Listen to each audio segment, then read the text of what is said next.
सर्वेभ्ये नमो नमः।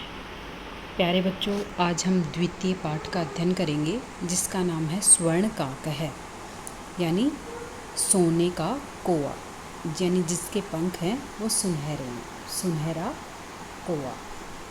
प्रस्तुतों को अयम पाठ है, प्रस्तुतों यानी प्रस्तुत प्लस अयम, यहाँ पे उत्व विसर्ग संधि है।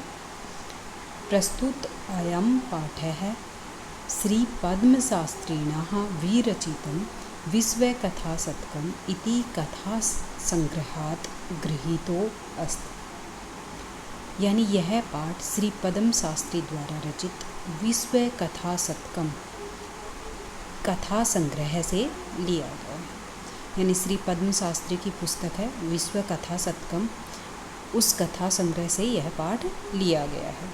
अत्र विविध राष्ट्रेषु व्याप्तानां शतं लोककथानां वर्णनं विद्यते। अत्र यानी यहाँ विविध राष्ट्रेषु विभिन्न राष्ट्रों के व्याप्तानां व्याप्त शतम यानी 100 लोककथानां यानी लोक कथाओं का वर्णनम विद्यते वर्णन है। यानी अनेक विभिन्न राष्ट्रों में व्याप्त 100 देशों की कथाएं इसमें ली गई हैं। ऐसा कथा, ईसा का मतलब यह कथा यानी कहानी वर्म देश का नाम है। देखो दिया भी गया है म्यांमार। देशस्य श्रेष्ठा लोक कथा अस्ति, यानी यह कथा है, ये म्यांमार देश की श्रेष्ठ लोक कथा है। अस्या कथायां लोभस्य दुष्परिणामः, अस्यां कथायां लोभस्य दुष्परिणामः तथा च त्यागस्य सुपरिणामः स्वर्णपक्षकाकमाध्यमेन वर्णितो अस्ति। इस कथा में लोभ का दुष्परिणाम यानी लोभ से क्या दुष्परिणाम होता है उसके बारे में, और च का अर्थ होता है और त्यागस्य सुपरिणाम है, और त्याग का अच्छा परिणाम स्वर्ण पक्ष काक माध्यमेन यानी सोने के कोए के माध्यम से यानी सुनहरे कोए के माध्यम से वर्णितो अस्ति वर्णन किया गया है। पुरा का मतलब पहले। कस्मिंचित् ग्रामे किसी ग्राम में एका निर्धना वृद्धा स्त्री न्यवसत, एक वृद्ध निर्धन स्त्री रहती थी। नी प्लस अवसत, यहाँ पे नी उपसर्ग है, वस धातु है और लंग लकार का प्रयोग हुआ है। तस्याः एक है, तस्या च, तस्या यानी उसकी, च का अर्थ होता है और, एका यानी एक, दुहिता यानी पुत्री, विनम्रा मनोहरा च आसीत, च प्लस आसीत, यहाँ पे दीर्घ स्वर संधि का प्रयोग हुआ है। उसकी एक पुत्री थी जो कैसी थी, विनम्र और मनोहर थी। एक बार माता, उसकी माता स्थाल्याम थाली में तंडुलान चावलों को निक्षिप्य यानी सुखा करके या रख करके, पुत्रीम आदिशत पुत्री को आदेश दिया। क्षिप का अर्थ होता है फेंकना, लेकिन यहाँ पे फेंक के नहीं गए हैं, नी उपसर्ग लगाकर निक्षिप्य यानी रख दिए गए हैं। पुत्रीम आदिश और पुत्री को आदेश दिया गया है, यानी उसकी माता ने चावलों को थाली में डालकर, निक्षिप्य यानी रख कर या डालकर, पुत्रीम आदिशत पुत्री को आदेश दिया। सूर्या तपे यानी जब तक सूर्य निकल नहीं जाए तब तक, यानी धूप नहीं लग जाए इनको, तंडुलान चावलों को, खगेभ्य रक्ष पक्षियों से रक्षा करना, यानी इनको धूप में रखना है, और जब तक इनको अच्छे से धूप ना लग जाए तब तक इनको पक्षियों से इनकी रक्षा करनी है। किनकी? चावलों की। किंचित कालाद अनंतरम, कुछ समय के बाद, एक विचित्र काक है, विचित्र यानी अलग प्रकार का, आश्चर्यजनक कौआ, समुड्डीय उड़कर, तस्या उसके समीप अगच्छत यानी आ गया। कुछ समय बाद एक विचित्र कौआ यानी एक अद्भुत कौआ उड़कर उसके पास आ गया। न एतादृशः, नेतादृशः है तो इसके संधि विच्छेद करेंगे, न प्लस एतादृशः, वृद्धि स्वर संधि का प्रयोग हुआ है। स्वर्ण पक्षो सोने के पंख वाला, रजत चंचू चांदी की चोंच वाला, स्वर्ण काकः सुनहरे रंग का कौवा, तया पूर्वम दृष्ट है उसने पहले कभी नहीं देखा। इस प्रकार का सोने के पंखों वाला, चांदी की चोंच वाला, सुनहरा कौवा उसने पहले कभी नहीं देखा। तम तंडुलान खादंतम हसंतम च विलोक्य बालिका रोदितुम आरब्धा। तम यानी उसको, किसको? कौवे को। तंडुलान यानी चावलों को, खादंतम खाते हुए, च यानी और, हसंतम हंसते हुए, विलोक्य देखकर, बालिका रोदितुम आरब्धा रोना प्रारंभ कर दिया। विलोक्य में वी प्लस लोक प्लस लयप, वी उपसर्ग है, लोक धातु है और लयप प्रत्यय। रोदितुम में रुद धातु है और तुमुन प्रत्यय का प्रयोग हुआ है। बालिका ने रोना आरंभ कर दिया।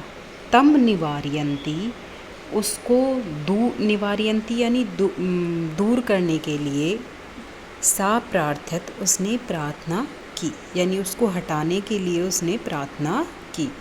तंडुलान माँ भक्ष्य, तंडुलान यानी चावलों को, माँ यानी नहीं या मत, भक्ष्य का मतलब खाओ, आप चावलों को मत खाओ। मदीया माता, मेरी माँ, अतीव निर्धना वर्तते, मेरी माँ बहुत ही गरीब है। स्वर्ण पक्षः काकः प्रोवाचः, सोने के पंख वाला कौवा, प्रोवाचः यानी बोला, माँ शुचः यानी चिंता मत करो या खेद मत करो। सूर्योदयात प्राक यानी सूर्योदय से पहले, प्राग यानी पहले, ग्रामाद बही गांव के बाहर, पीपल वृक्षम मनु त्वया आगंतव्यम, पीपल वृक्ष के नीचे तुम आ जाना। अहम तुभ्यम तंडुल मूल्यम दास्यामि, अहम यानी मैं, तुभ्यम यानी तुम्हें, ये अस्मद और युष्मद शब्द रूप के शब्द हैं। अहम अस्मद शब्द, तुभ्यम युष्मद शब्द। तंडुल मूल्यम चावलों का मूल्य, दास्यामि यानी दे दूंगा। यहाँ पे लृट लकार का प्रयोग हुआ है, दा धातु और लृट लकार। पर हर्षिता बालिका, खुश हुई बालिका, निद्राम अपि न लेभे, ठीक से सो भी नहीं पाई।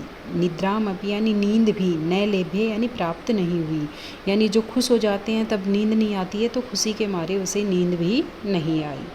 सूर्योदयात पूर्वम एव है, सूर्योदय से पहले ही, सा वह बालिका, तत्र उपस्थिता, तत्रोपस्थिता है तो तत्र प्लस उपस्थिता, ए और उ मिलके ओ हो रहा है, यहाँ पे गुण स्वर संधि का प्रयोग हुआ है।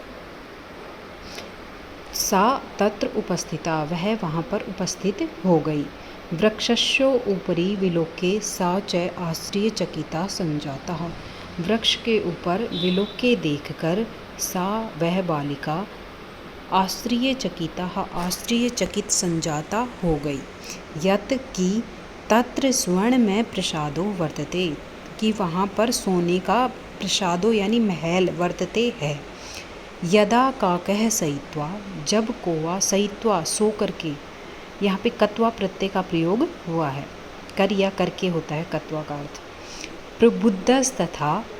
प्रबुद्धस्तथा यानी उठा, तदा तब, तेन स्वर्ण गवाक्षात कथित है, स्वर्ण गवाक्षात यानी सोने की, गवाक्षत खिड़की, कथितम कहा, क्या कहा? हम हो वाले, हूँ हो यानी हे बालिका, त्वम आगता तुम आ गई, तिष्ठ यानी रुको, अहम त्वत्कृते मैं तुम्हारे लिए, सोपानम अवतारयामी, सोपानम यानी सीढ़ी, अवतारयामी यानी उतारता हूँ।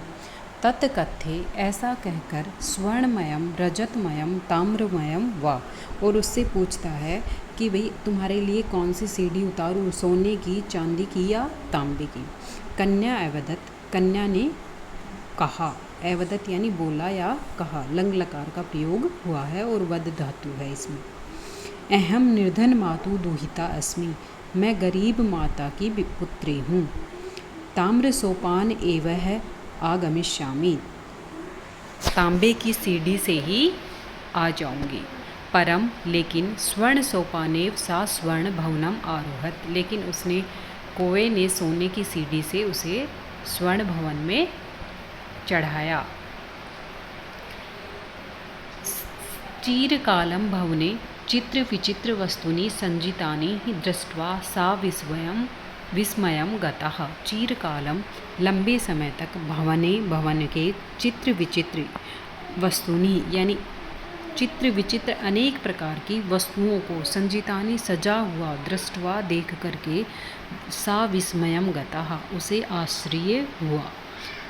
श्रांताम ताम विलोक्य काके अवदत, कुछ समय बाद उसको देखकर कौवे ने पूछा, पूर्वम लघु प्रातराशः क्रियताम, इसलिए सबसे पहले तुम क्या कर लो, लघु प्रातराशय यानी थोड़ा नाश्ता कर लो, क्रियताम यानी कर लो, वद इसलिए कहो, त्वम स्वर्ण स्थाल्याम भोजनम करिष्यसि किम वा रजत स्थाल्याम उत ताम्र स्थाल्याम। तो फिर उससे पूछता है कि तुम सोने की थाली में भोजन करोगी या चांदी की थाली में या फिर तांबे की थाली में। बालिका है वदत, बालिका ने जवाब दिया या बोला, ताम्र स्थाल्याम एव अहम, मैं तांबे की थाली में ही भोजन करूँगी। निर्धना भोजनम करिष्यामि, जिसमें निर्धन भोजन करते हैं। तदा सा आश्चर्यचकिता संजाता, तब वह आश्चर्यचकित हो गई। यदा स्वर्ण काकेन स्वर्ण थाल्याम भोजनम परिवेशितम यानी परोसा, तो कौवे ने सोने की थाली में ही उसके लिए भोजन परोसा। न एतादृशम स्वादु भोजनम अद्यावधि बालिका खादितवती ही, न यानी नहीं, एतादृशम इस प्रकार का, स्वादु यानी बहुत ही स्वादिष्ट भोजन, अद्यावधि आज तक की अवधि में यानी आज से पहले कभी भी, बालिका खादितवती बालिका ने खाया। काको एवदत, काकह प्लस एवदत, कौवे ने कहा, बालिके हे बालिका, अहम इच्छामि मैं चाहता हूँ, यत त्वम सर्वदा अत्रैव तिष्ठ, तुम हमेशा यहीं ठहरो, यहीं रुक जाओ। परम लेकिन तव माता तू एकाकिनी वर्तते, लेकिन तुम्हारी माता अकेली है। अतः त्वम शीघ्रम एव स्वगृहं गच्छ, इसलिए तुम शीघ्र ही अपने घर जाओ। इति उक्त्वा, इत्युक्त्वा है तो संधि विच्छेद करेंगे, इति प्लस उक्त्वा, ऐसा कहकर काकः कौवा कक्षाभ्यंतरात् तिस्रमंजूषाः निस्सार्य ताम प्रत्यवदत्, कमरे से 3 मंजूषा 3 पेटियाँ निस्सार्य निकाल करके ताम प्रत्यवदत् उसको बोला, बालिके हे बालिका, यथेच्छम ग्रहण मंजूषाम एकम, अपनी इच्छा के अनुसार एक मंजूषा एक पेटी ग्रहण कर लो, यानी एक पेटी तुम रख लो। लघु तमाम मंजूषाम प्रगृह्य बालिकया कथितम इयत एव मदीय तंडुलान मूल्यम, छोटी वाली मंजूषा यानी छोटी वाली टोकरी प्रगृह्य ग्रहण करके बालिकया कथितम, बालिका ने कहा, इयत एव यही ही मदीय तंडुलान मूल्य, मेरे चावलों का मूल्य है। गृहम आगत्य घर आकर के, तया मंजूषा उस मंजूषा को समुद्घाटिता यानी खोला। तस्याम महारहाणी, महारहाणी यानी क्या होता है, बहुमूल्य बहुत ही कीमती, हीरकाणी हीरे, विलोक्य विलोक्य यानी देखकर, सा प्रहर्षिता तद अनाद अनिकाः च संजाताः, वो बहुत ही खुश और प्रसन्न हो गई। उस महान यानी बहुमूल्य हीरों को देखकर वो बहुत ही खुश हो गई। तस्मिन एव ग्रामे, उसी ग्राम में उसी गांव में, एकः अपरा एक अन्य, लुब्धा वृद्धा नैवशत, लुब्धा यानी लोभी, वृद्धा यानी वृद्ध, नैवशत यानी रहती थी। उसी गांव में एक अन्य लोभी महिला भी रहती थी। तस्या अपि एकः पुत्री आसीत्, उसके भी एक पुत्री थी। ईर्ष्याया सा तस्य स्वर्णकाकस्य रहस्य ज्ञातवती, ईर्ष्या से वह भी स्वर्ण कौवे के रहस्य को जाना। सूर्यातपे तंडुलान निक्षिप्य, सूर्य तप यानी धूप निकलने तक चावलों को निक्षिप्य रखकर तया अपि स्वसुता रक्षार्थम नियुक्तः, उसने भी अपनी पुत्री को रक्षा के लिए नियुक्त किया, यानी उसने भी अपनी पुत्री को बिठा दिया कि तुम भी चावलों का ध्यान रखना। तथैव स्वर्णपक्षः काकः, तभी स्वर्णपक्षः काक, सोने का कौवा, पंखों वाला कौवा, तंडुलान भक्षण, चावलों को खाने लगा। ताम अपि तत्रैव अकार्यत, तो उसने भी वैसा ही किया। प्रातस्तत्र गत्वा सा काकम निर्भत्स्यन्ती प्रोवाचः, भर्त्सना करते हुए फिर प्रातःकाल वहाँ पहुँचकर और कौवे के साथ भर्त्सना करते हुए प्रोवाचः यानी कहा, भो नीच काकः, अरे नीच कौवे, अहम आगता, मैं आ गई हूँ, मह्यम तंडुल मूल्यम परियच्छ, अरे नीच कौवे, मैं आ गई हूँ, मुझे मेरे चावलों का मूल्य दे दो। काको अब्रवीत, काकः प्लस अब्रवीत, यहाँ पे उत्व विसर्ग संधि है। कौवे ने कहा, अहम त्वत्कृते सोपानम अवतारयामि, मैं तुम्हारे लिए सोपान यानी सीढ़ी उतारता हूँ। तत्कथे, तो कहिए, स्वर्ण में, रजत में, ताम्र में वा, तो आपके लिए कौन सी सीढ़ी उतारूँ, सोने की, चांदी की या तांबे की। गर्वित्या बालिकया प्रोक्तम, गर्वित्या यानी घमंड से, बालिकया प्रोक्तम, बालिका ने कहा, स्वर्णमयेन सोपानम अहम आगच्छामि ही, स्वर्णमय सीढ़ी से मैं आगच्छामि यानी आऊँगी यानी आती हूँ। परम, लेकिन स्वर्णकाकस तत्कृते ताम्रमयम सोपानम एव प्रायच्छत, लेकिन उस सुनहरे कौवे ने उसके लिए तांबे की सीढ़ी ही उतारी। स्वर्णकाकस ताम भोजनम अपि ताम्र भोजने एव अकार्यत, सोने के कौवे ने उसके लिए भोजन भी कौन से बर्तन में परोसा, ताम्र थाली में यानी तांबे की थाली में। प्रतिनिवृत्ति काले स्वर्णकाकेन, प्रतिनिवृत्ति काले यानी जाते समय, स्वर्णकाकेन सुनहरे कौवे ने, कक्षाभ्यंतरात यानी कमरे के अंदर से, तिस्त्र मंजुषा, 3 मंजुषा यानी 3 पेटी, तत्पुरः समुक्षिप्तः, उसके सामने उपस्थित कर दी। लोभाविष्टः, लोभ से युक्त होकर, सा वह, बृहत्तमा मंजुषा गृहीतवती, सबसे बड़ी मंजुषा ग्रहण की। गृहम आगत्य, घर आकर के, सा तर्षितः, खुश होकर, यावत मंजुषाम उद्घाटयति, जब तक मंजुषा को खोलती है, तावत तस्याम, उसके अंदर भीषण कृष्ण सर्पो विलोपित है, भीषण यानी भयानक काला सर्प देखती है। लुब्धया बालिकया लोभस्य फलम प्राप्तम, लोभी बालिका को लोभ का फल प्राप्त हो गया। तदंतरम सा लोभम प्रत्यज्यत, उसके बाद उसने लोभ का त्याग कर दिया। धन्यवाद है। जयतु संस्कृतम जयतु भारतम। प्यारे बच्चों, यदि आपको कुछ भी शब्द समझ में नहीं आ रहा हो या कोई भी प्रश्न पूछना हो तो आप कमेंट बॉक्स में कमेंट करके पूछ सकते हैं।